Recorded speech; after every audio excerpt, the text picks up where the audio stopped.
With the introductions of the judges, I'm Deb O'Brien. I'm a leadership columnist for a couple of publications and a consultant working on building trust and reputation. I'm Christina McNeil. I'm with SD Sarah, the San Diego County Retirement Association. I am the internal audit leader there. So currently internal audit, previously an external audit publication. Hi, my name is Ibecc, and I'm a graduate of Loyola Marymount University at Sicily, and I work in marketing for Coca-Cola. Hi, I'm Karen Garson. I'm formerly with SAIC. It's a government contractor. I ran a brokerage firm in the city area of theirs for 20 years, and most recently headed up their corporate responsibility. Hi, I'm Shannon Marcus. I'm with LA School District. I'm academic. I'm Hal Huffer. I received my MBA from Loyola Marymount University, and I'm engaged in financial investigations, and I'm a certified fraud examiner. And if you'd like to tell us who you are, and then we'll start the timers. All right, I'm Alex Pearson. I'm a senior, going to be graduating at the end of May from the University of St. Thomas. I'm Veronica Flamo, and I'm a junior, also at St. Thomas. I'm Dave Munson. I'm a senior. I'm a graduate of this program. So we start the timers. All right. And yours is starting too? Good afternoon. As mentioned earlier, we're from the University of St. Thomas, and we are here to present child labor and chocolate business, legal, and ethical considerations. As you are probably aware of, a grocery chain has recently approached U.S. board members about potentially pulling a product because there's child labor in the supply chain. Although the issue seems narrow-focused, just talking about chocolate, this issue expands into many different industries and affects organizations like ours, other governments, and other countries. Today's agenda, we're going to look at a little bit of industry basics, some history, and then approach the business, legal, ethical considerations, along with a recommendation, which will, we feel, suit the issue at hand and answer the questions that need to be answered. But before we begin into that, it's important to understand what child labor is. The International Labor Organization is kind of the leader in the child labor field. And they define child labor as two different distinctions between child labor and child work. Child labor are things like exploitation, working long hours. And these types of activities harm the development and the moral behavior of the child. Whereas child work is considered acceptable activities, things such as light lifting. These allow for a child to get an education, but also raise money for their family.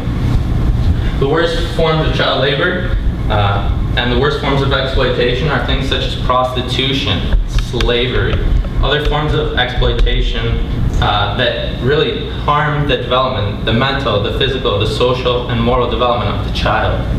All of these things are deeply concerning to any business leader, especially when they're being accused of using these types of labor.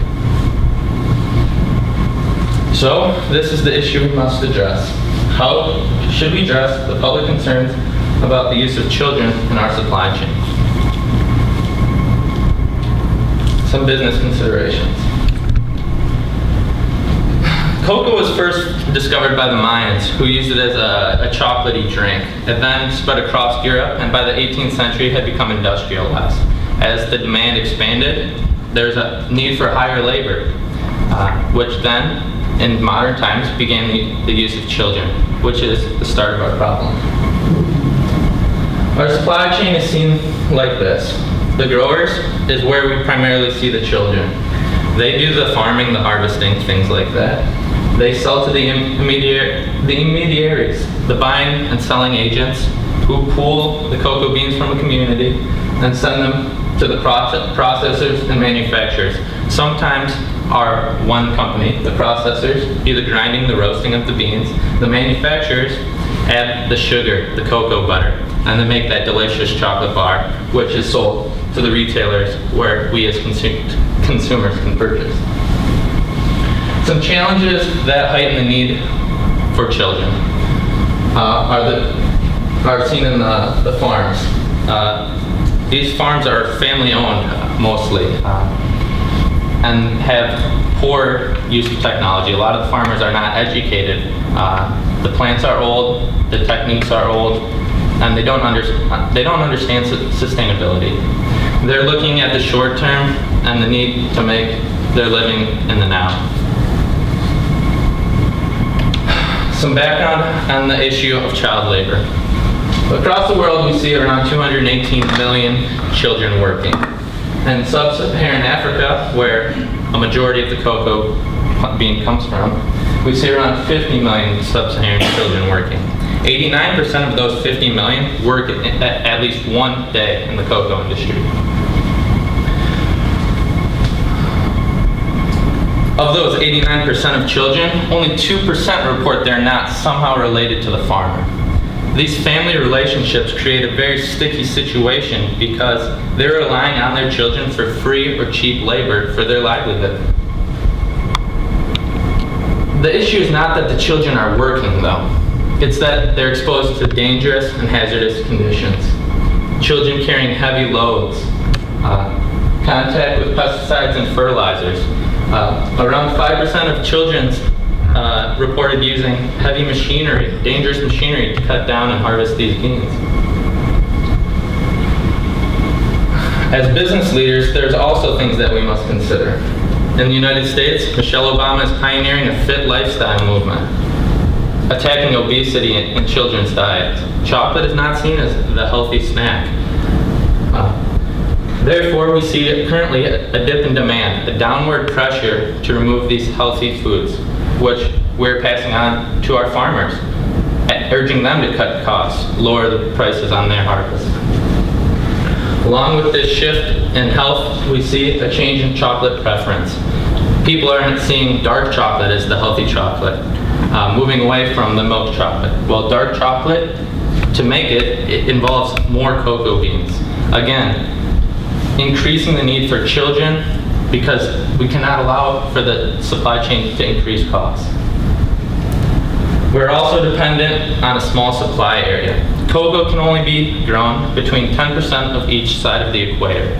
A business leader might think, well, maybe we could source in a developed country like the United States, but this is not an alternative.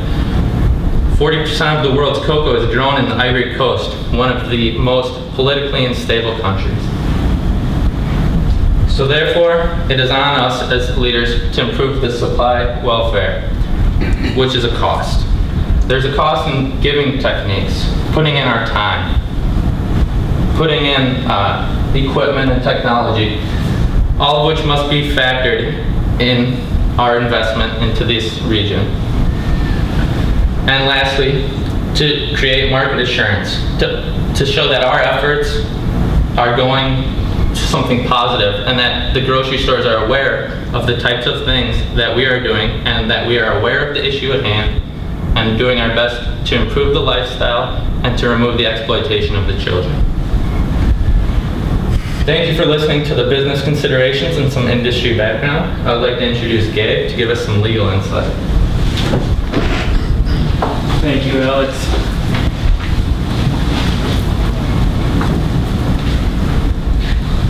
The overall theme of our legal analysis was that international attempts to rid the supply chain of cocoa have been ineffective. The ILO, which Alex mentioned earlier, they're a leader in the industry, has attempted to set age standards for doing any sort of hazardous or immoral work. They set that age at 18. A lot of the conventions note that farms are excluded because of this family connection. They don't want to interfere. It's a very traditional system. And so it's difficult to apply those to the cocoa farms. Also, when a country wants to adopt the ILO conventions, they can pick and choose which ones they want to adopt. This weakens the ILO conventions because countries can pick and choose how they want to adopt it to, well, it's implemented that way so they can fit in their society's norms, but often they can fit in exploitation and room for very cheap labor. It's difficult to set and enforce international standards. All these countries have very different lifestyles, and the children grow up in a very different way than in America. So when a lot of these international organizations have a very Western viewpoint, and it's difficult to create laws and apply them effectively across the Atlantic Ocean in Western Africa.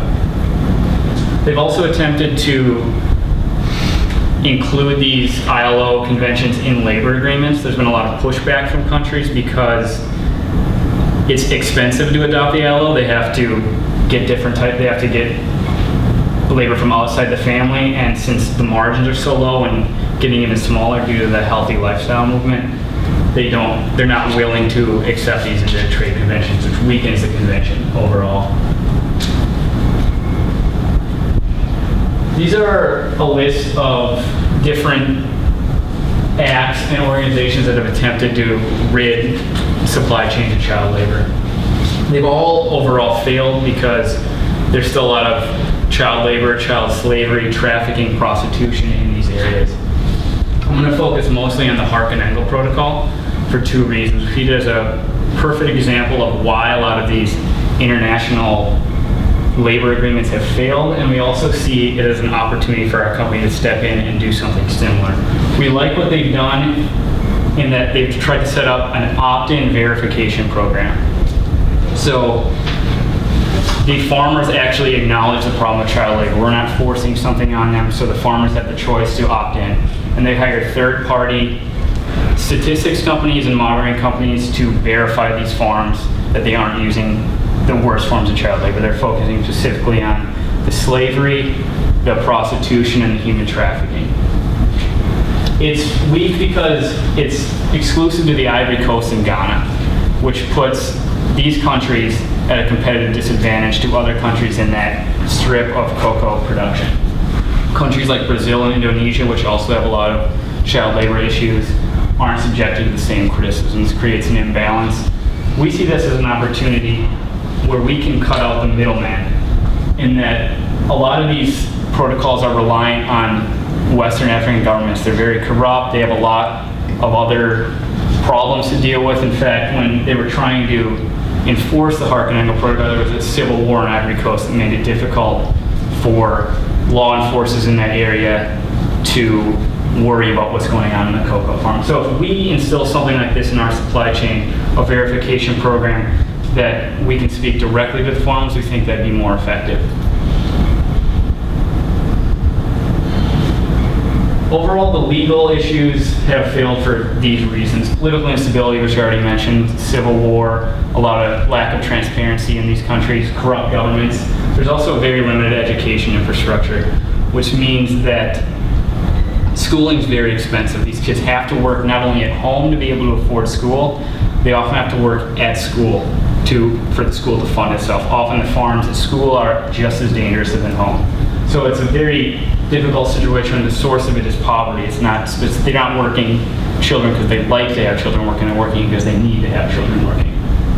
Very low cocoa prices, which means these suppliers don't have a lot of flexibility in the supply chain. They can't just go out and hire some new people. It's easiest to work within the family, which makes it more difficult. If we completely pulled children from the supply chain, this would effectively put them out of business. They can't afford to pay full price labor. It's difficult applying international standards, I mentioned. Just one example to illustrate that, in Ghana, kids use machetes from a very young age, not only on the farm, it's part of their routine growing up. So it's not necessarily dangerous for them to be using machetes, but under the ILO conventions, this would be considered a form of child labor that they want to get rid of. It's also difficult to enforce because of this lack of transparency. Governments are very corrupt, specifically Ivory Coast, and they have bigger problems to deal with than what's going on these cocoa farms. We've looked at the business and the legal considerations. Ethical consideration is probably what weighed heaviest in our decision. We'll always relate our recommendations back to this ethical consideration, but we also acknowledge that there's business and legal considerations as well. We looked at 4 different ethical perspectives in order to provide a well-rounded analysis of child labor from an ethical point of view. Interests, rights, virtues, and duties. They all come from a history of ethics study and We like them because they all bring up different areas of conflict and different points to look at. We use 3 stakeholders throughout. We use children because they're the victim of the child labor and they're the subject of the criticism. We use sourcing companies like us because we create an environment that requires this cheap labor for us to make money. And we included their families because families have a direct connection between people above them in the supply chain like us, and they also have a direct connection to the children. They're the communication source between both the other stakeholders. First avenue, which I'm going to lead us through, and I'm also going to lead us through rights, which is the second avenue, and then I'm going to hand it off to Veronica, and she's going to go through duties, virtues, and tie it all together in our recommendations. The first area is interest-based thinking.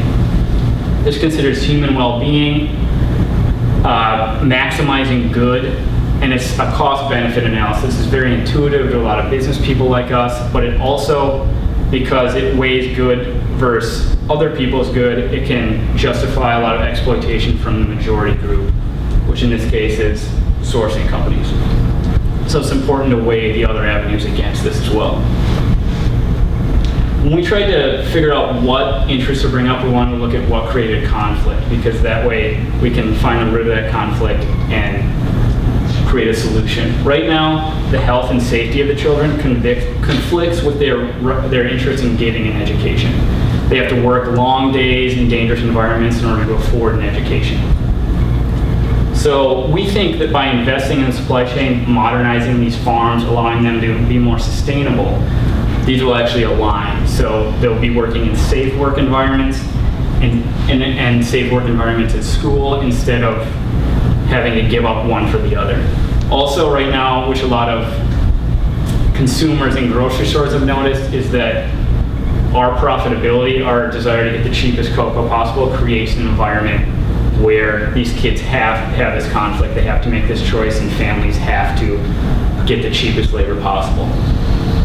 So we think a similar solution in investing in the supply chain would help our profitability and our return to shareholders align with the health and safety of the children and align with their interest in pursuing an education.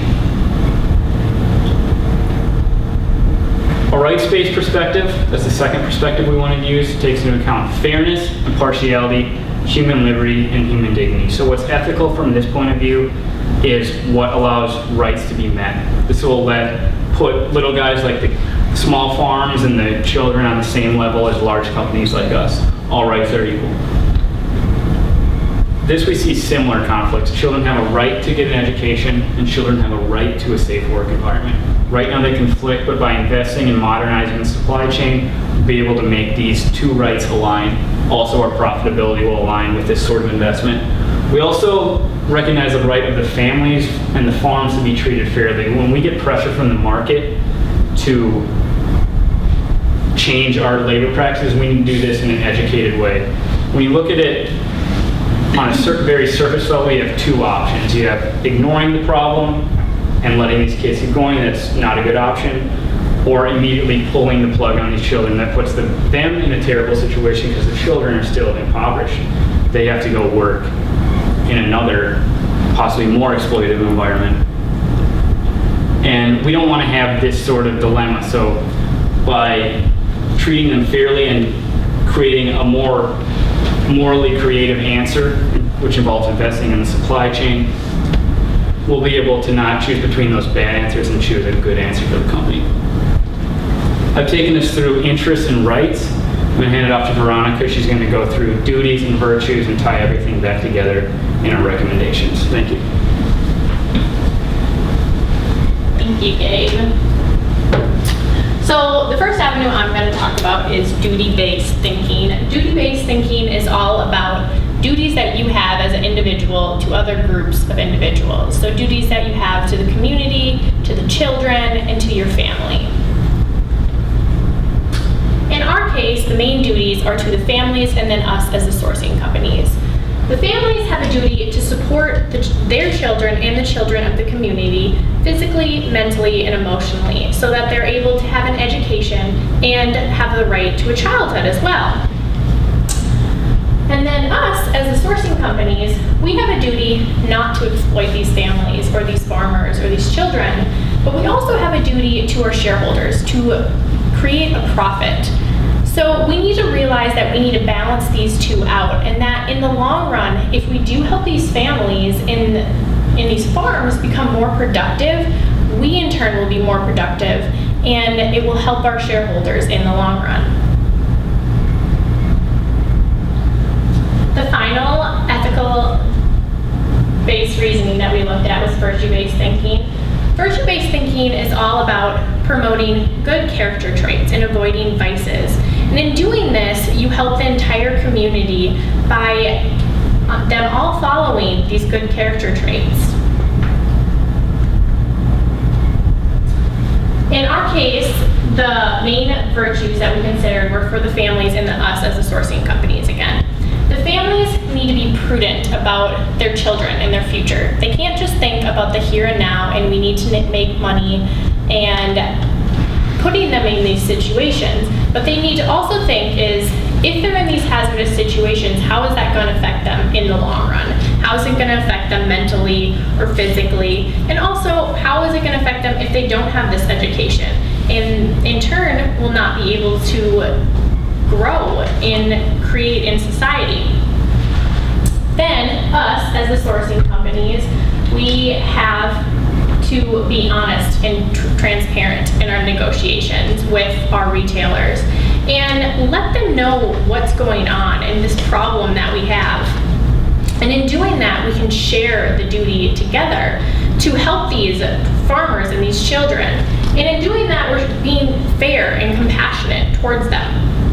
And then also, the families need to be courageous in confronting this change, because in order to get their kids out of these situations, we're going to have to teach them new sustainable practices and teach them new technologies. And in doing this, it's going to be a very big change for them, because they are all very traditional in the way that they grow things now. And so in doing this, they need to be courageous so that their kids can get out of these situations. That concludes our ethical proportion. So we looked at interest, rights, duties, and virtues. And they all lead us to this place of moral insight or moral creativity.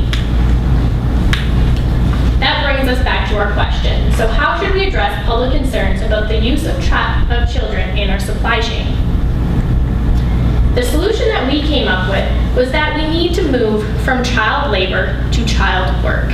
What we mean by that is that we want to get these kids out of these hazardous conditions, but we also realize that if we just pull them completely from the supply chain, they will just end up in a different form of work that could be more hazardous and harmful to them in the long run.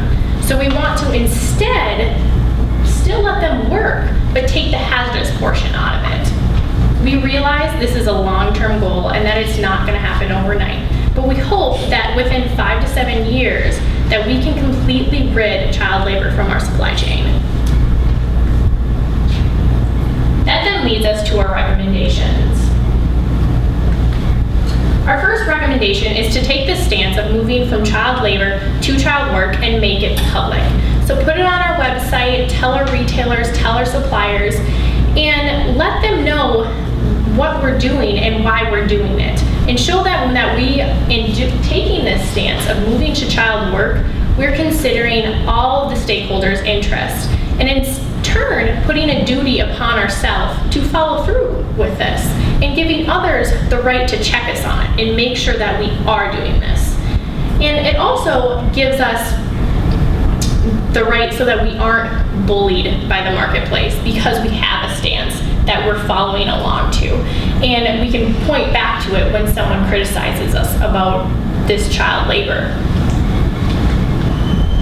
The second recommendation that we have is that we need to target the actual problem, which the actual problem here is poverty. These kids are working because their families need money. And so to combat this, we want to modernize the supply chain. We want to bring in new technology, and we want to teach them sustainable practices so that they become more efficient, and these kids then don't have to be involved in this hazardous work, and there's less need for them to work so much so that they are able to get this education. And we realize targeting the problem of poverty seems like a huge thing, but a great example of this was the heart of New Ulm, which is a town in Minnesota where Allina Health went in and promoted healthy living styles among them. And within 15 months, the heart attack rates had dropped by 24%. So it is possible if we work together. And in doing this, we're promoting a community of virtuous people that are committed to working towards better practices and getting their kids out of these situations and continuing to grow. Our next recommendation is that we need to educate the supply chain. The main one that we want to focus on is educating our retailers, because that's who we're getting criticized from now. So they obviously don't completely understand this problem. And in educating them and letting them know what this problem is, we rid the excuse of ignorance, and then we can share in this duty and get their feedback so that we can share in this responsibility of trying to fix this problem. Our next recommendation is that we believe that we should partner with a human rights organization. Someone like Fair Trade, who promotes sustainable practices and requires a minimum price for cocoa, and also they certify farms that don't use child labor. And in doing this, we will create market assurance for us so that it's not just us saying that we're doing this, but we're also partnering with someone else who's had a lot of success in this area and can help us along. Our final recommendation is that we need to realize our influence. Due to where this cocoa is grown and all the political instability in the area, the marketplace, or us, has great influence. And with that, places a duty upon us, because the government does not have the resources to combat this problem by themselves. So in us realizing this influence and this duty, we need to use it because we directly affect their livelihoods, the families and the kids. And if we go to them and say we're not going to accept child labor in our supply chain and we want to help you so that it's not there anymore, and if you don't work with us, then we'll move somewhere else along our supply chain. That will directly affect their livelihoods. So we have gone through the industry basics of the cocoa industry, the business considerations, the legal considerations, the ethical considerations, and then we wrapped it up with our recommendations. Now we would like to open the floor for discussion and any questions that you may have. Thank you for your time. Very much. I just want to check and make sure that everybody who's here is either connected to St. Thomas or has already presented, and nobody's here who's going to present later on this afternoon. Is that correct? My reason for asking is that it would give an unfair advantage to anyone, so thank you for that. All right. Let's start with questions. Who'd like to go first? Anyone?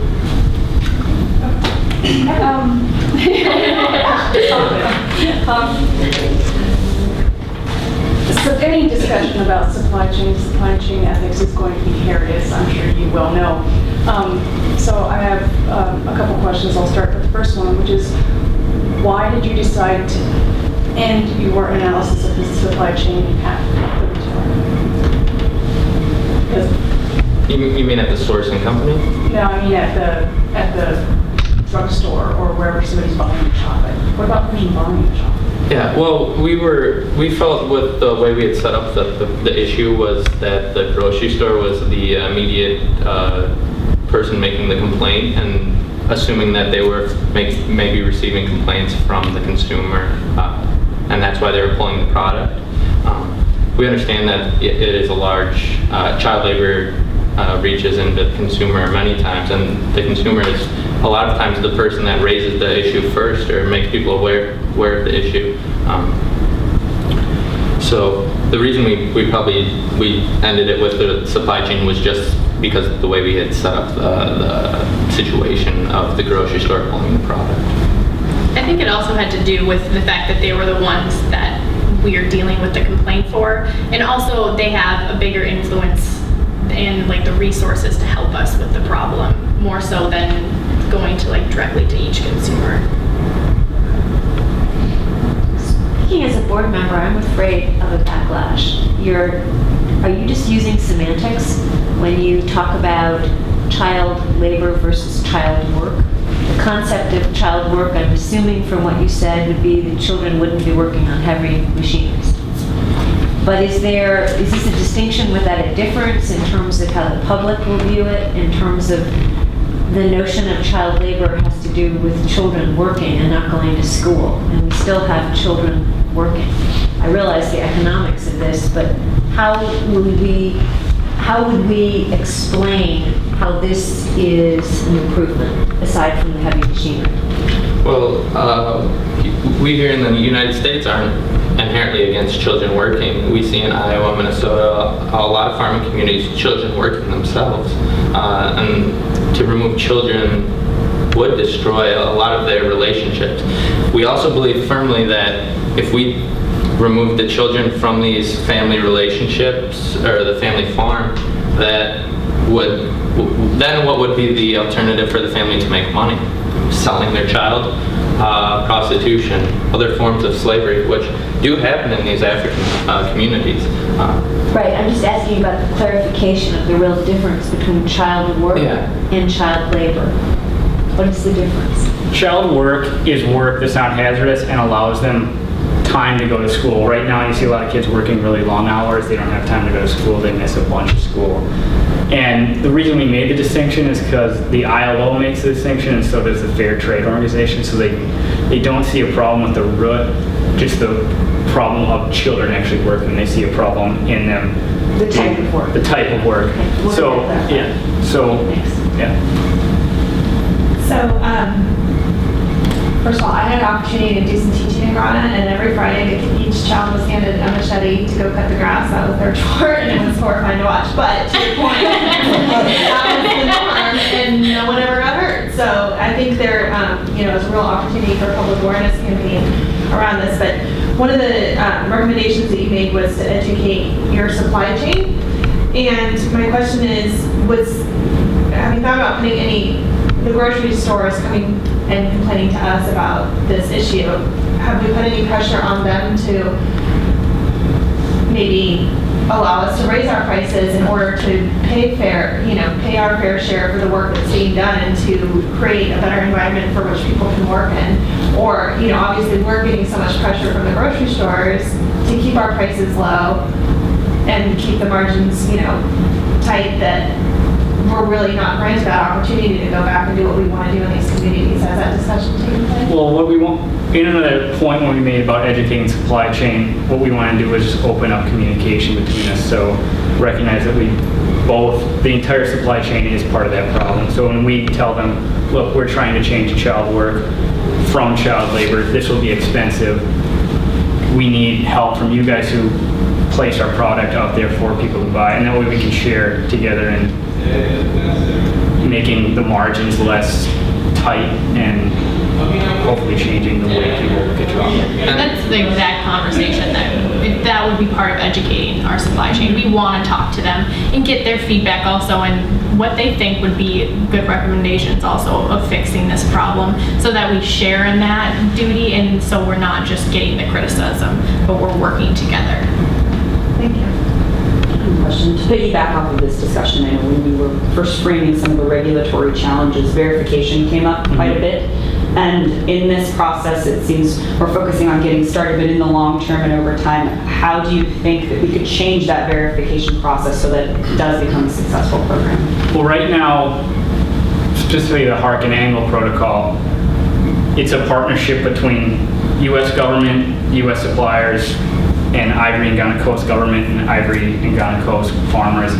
And that's the problem, is that you have to rely on Ivory Coast government, and the Ghana government, which aren't very reliable, and they're going through a lot of issues. So by us setting something like that up between us and the farmers, we can cut them out, and that'll be more effective. So we use a third party like they did to verify farms. We wouldn't have to deal with that middleman. It would be the corrupt government.